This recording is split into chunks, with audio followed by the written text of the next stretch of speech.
This could be kind of a lengthy video for a place we didn't visit that long, but I wanted to talk about this national park and the impressions that it left with me. This was the last place we stopped on our trip to New Mexico in the western US, and we went to Guadalupe Mountains National Park right after we had gone to Carlsbad Caverns National Park, which I show in a previous video. And they're very close to each other. They're not actually adjacent, but very close. And there's a national forest in between, the Lincoln National Forest. So when you add up all three, it is contiguous. But Carlsbad Caverns is right on the border of Texas, and Guadalupe Mountains is right on the border of New Mexico in Texas. And when you park at the parking lot right off the main highway that goes by, they have a visitor center with views of the park from the visitor center. And just like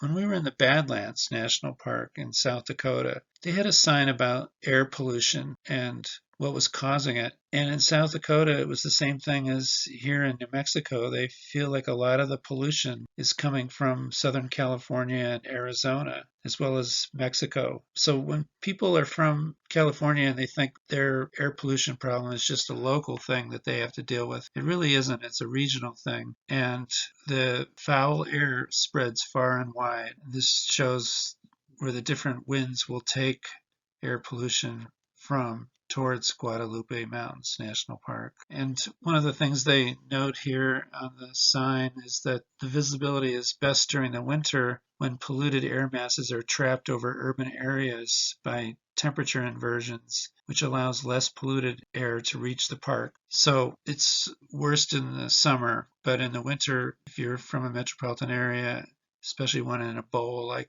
LA, you're stuck with your own pollution. And this is a map of not only Guadalupe National Park, but also other places you can camp out, because camping options are kind of limited, both in Guadalupe and Carlsbad Caverns National Park. There's not a whole lot of places to camp, but maybe there is in Lincoln National Forest, and they also indicate a couple of state parks in New Mexico that are within an hour's drive of Guadalupe. And there's not a lot of lodging options in general, so I highlighted one place we stayed, a historic hotel in Carlsbad, before we went to Carlsbad Caverns, so there is that. And one thing that I thought was really cool about this park was the signage and the emphasis on wilderness. And this national map shows the various areas around the country with wilderness, with just no people living in them. And actually, I think more areas of the map could be colored in. There are a lot of areas where there are no people at all, but this highlights a lot of the ones that are at least owned by the federal government.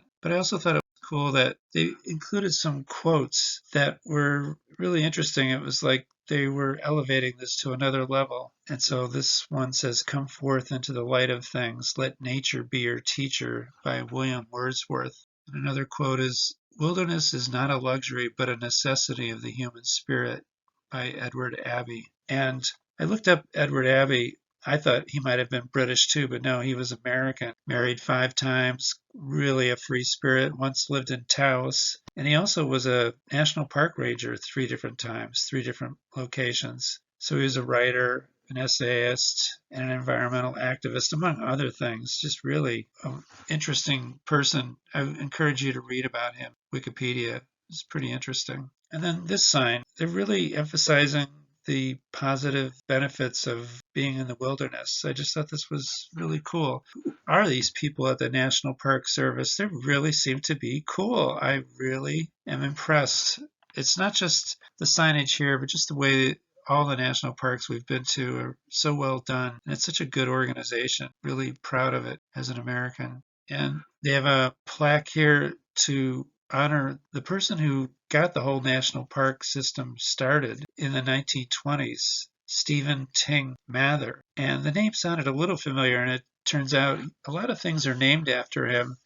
He's from Berkeley, California. I think he went to Cal Berkeley in the early 1900s, and then he went out east and gradually became a millionaire in the field of borax mining, which I guess is only mined in California, and it's used in laundry detergents. And he came up with the phrase 20 mule team borax. But he also founded the national park system, all while having bipolar disorder. So he's another person with bipolar disorder that really accomplished a lot. And he did have his times where he had to either be relieved of his job or stay in a facility. And he ultimately died kind of on the young side in his early 60s of a stroke. But he definitely left an imprint. In the quote on the plaque, it says, "He conserved unimpaired for future generations. There will never come an end to the good that he has done."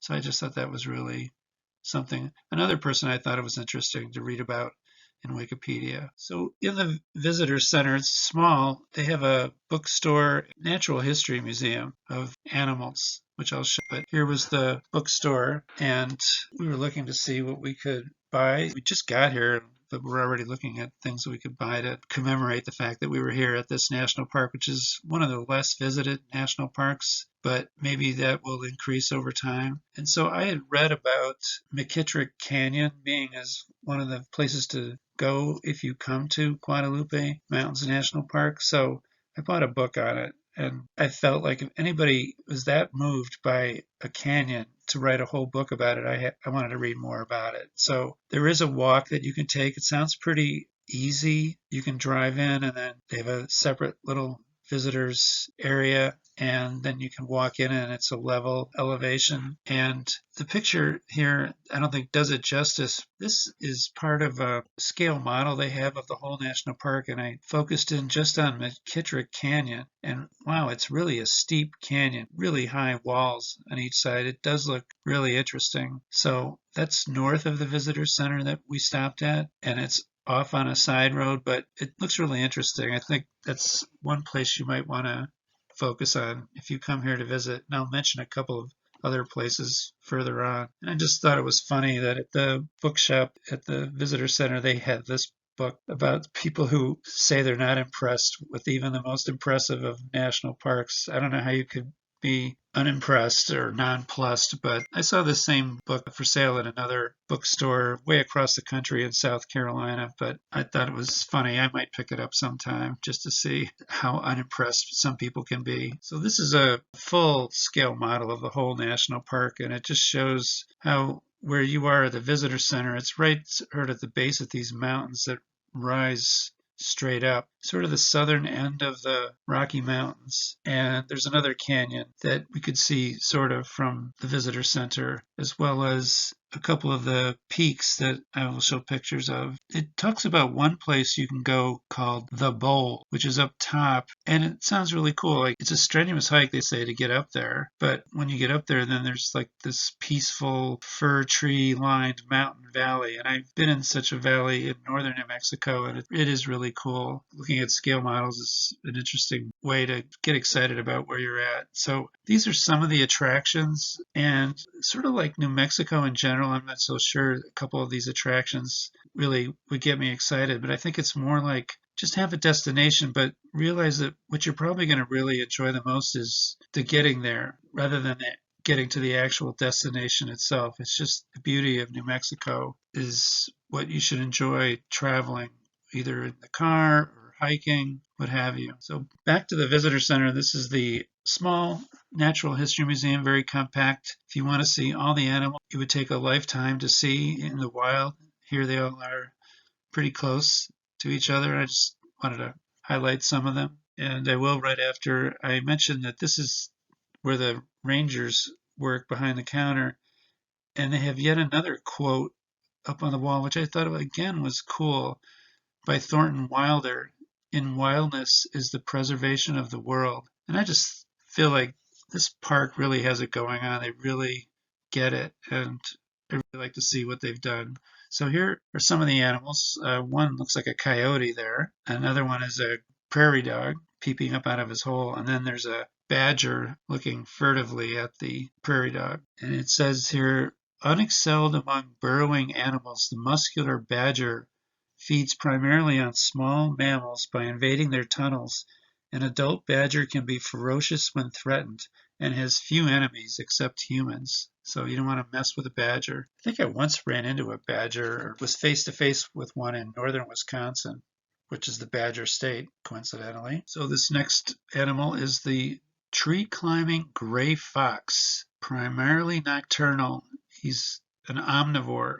That means will eat anything, plants or animals. And someone in 1927 said there are thousands of little foxes in the cliffs, and on moonlight nights they bark like little dogs. So I don't know what the gray fox population is now, but that must have been something close to 100 years ago. And this is an animal, a weasel. It looks like a mongoose to me. And I like mongooses because they don't like snakes. So I'm pro mongoose, anti snake. But this is the ever hungry long tailed weasel, scourge of small something. Some of the words are kind of worn away, but one of the things is rodents. And it has a varied diet of birds, insects, mice, reptiles, some other stuff, and squirrels. It's a rare inhabitant of the Guadalupes. Well, I wish there were more of them. And then in the same sort of family is this guy, the graceful night hunting ringtail, who constantly patrols its territory of canyons and brushy arroyos. Doesn't say what he eats, but looks like he might be kind of fearsome for his size. And then let's go into the cat family. So they didn't have a stuffed cat in the museum, but they had this picture of one. And it said the distribution of the cougar once exceeded that of any other large American mammal. It is decreasing in number throughout most of its range due to continued hunting pressure. I guess it means that it covered more parts of North America than any other large American mammal. Not that there were more of them than, say, like buffalo back in the day, but they covered the whole country pretty much. And then here's a relative of its, the secretive and solitary bobcat, chiefly nocturnal, ready to pounce on small prey. Looks not that much bigger than a house cat, but you can tell by his paws he's a little bigger. And then here's the animals that everybody loves or hates, but they're both cute. The raccoon, they're everywhere across the U.S., but they are known for eating any plant or animal, living or dead. So they'll just eat about anything, those raccoons. And then skunks, they are fearsome, of course, because they can make you very stinky, but their greatest predator is the great horned owl. So I guess owls and skunks do not get along. And now we're in my least favorite category, the snake category. And if they had a rattlesnake depicted in this museum, and they must have, I didn't take a picture. I guess I so dislike rattlesnakes, I didn't even take its picture. But this is a king snake, which I don't think I'd want to run into either. But it's a constrictor. It's not poisonous. And I like this fact. It's immune to the venom of native rattlesnakes. It will attack and consume them as readily as any other prey. So, okay, I think I like king snakes a little more. Plus, I like the name King. And then this guy I also wouldn't want to run into, and they say this is often confused with a rattlesnake. It's the bull snake, and it has a tail that looks almost like a rattle, but it's not. But it's about the same size as a rattlesnake, non-poisonous. And they always make a point that say, well, they control the rodent population. I'm like, okay. And then here's a salamander. I don't have quite of a feel how big this is. Could be tiny, could be hand-sized, could be bigger, I'm not sure. The barred tiger salamander, which spends most of its life below ground and comes to the surface to breed and forage only after heavy summer rains.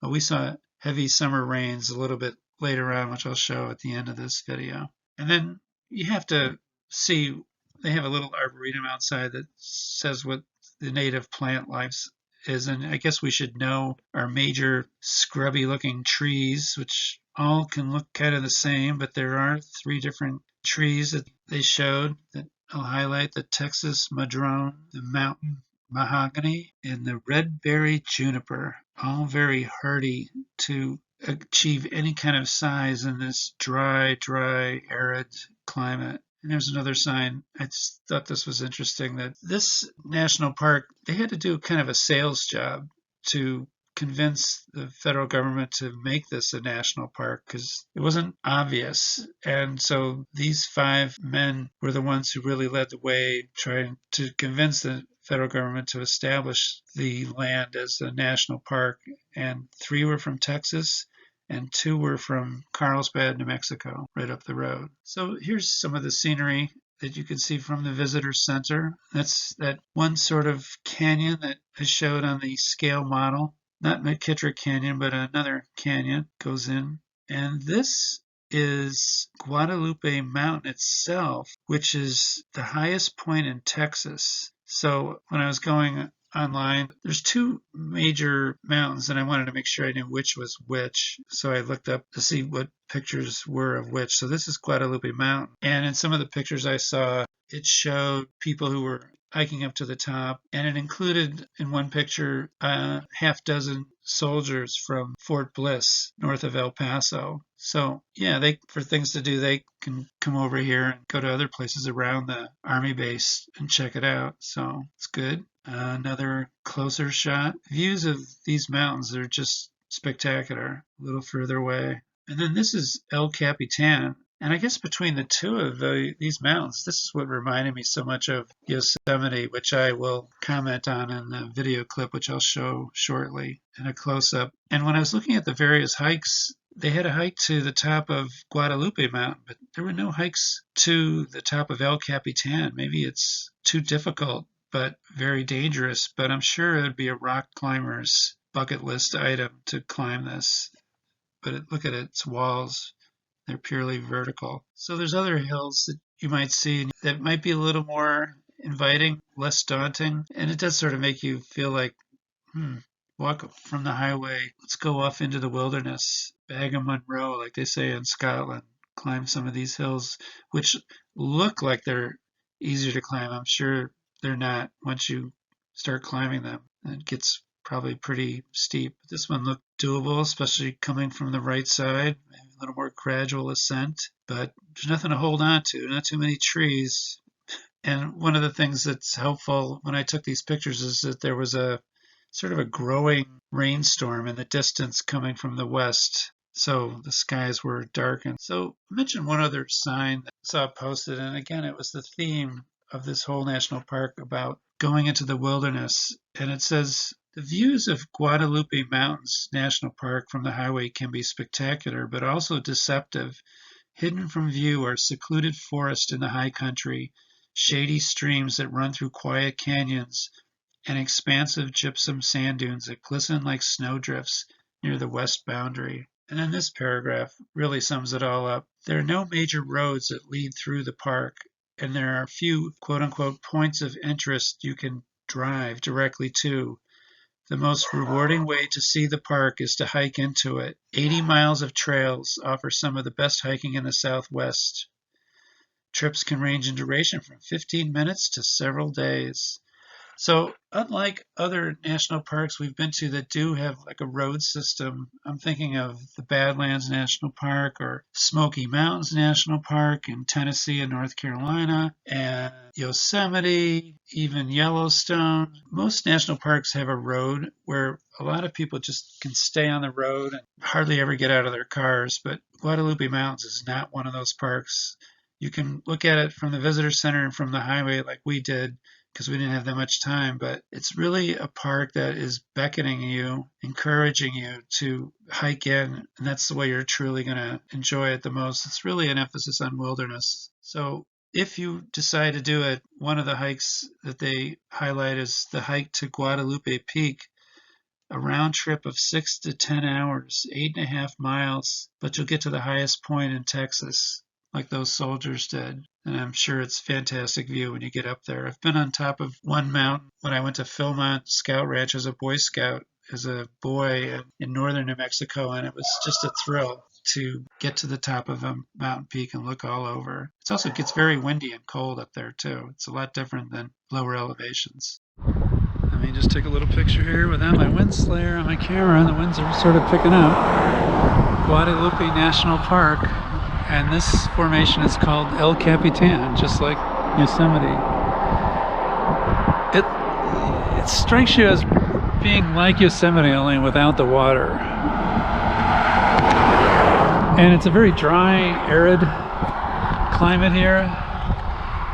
But it's a cool day today. I mean, it's like 70 degrees. It's perfect weather. And it's easier to see the features of the mountains with the dark clouds in the background. They don't have a lot of rain in them, though, I don't think. Guadalupe National Park in West Texas, just south of the New Mexico border. Just another shot of El Capitan from this highway. We were just coming in and around this curve, and man, it was a fantastic view.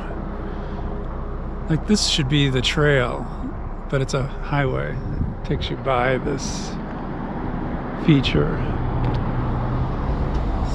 So again, we're here at a good time with the dark clouds, and you can see like a little rain coming down over there,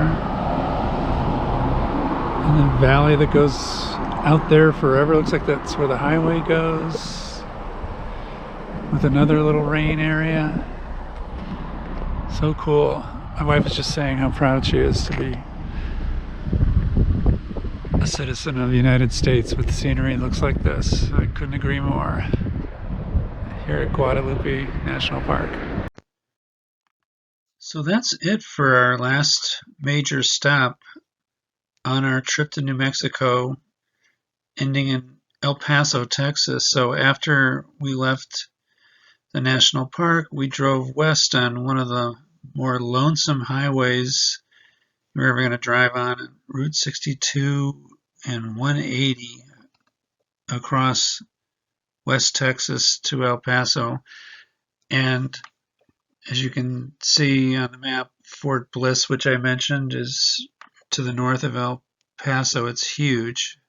And we did encounter rain. It was coming down in spots, and it was really quite something. At one point, we almost pulled over to the side of the road because it was coming down so heavily, so intensely. And we were hoping we didn't have to drive through this one area, but there was one area where the lightning bolts were just coming down like blue blazes. It was really something to experience. But that was just one of many experiences we had on our trip to New Mexico we won't forget. And this is the last video of the series that I've done on our various places we went to in New Mexico. And I just want to thank you for watching, and stay tuned for more travels next up in the eastern U.S. Thanks for watching.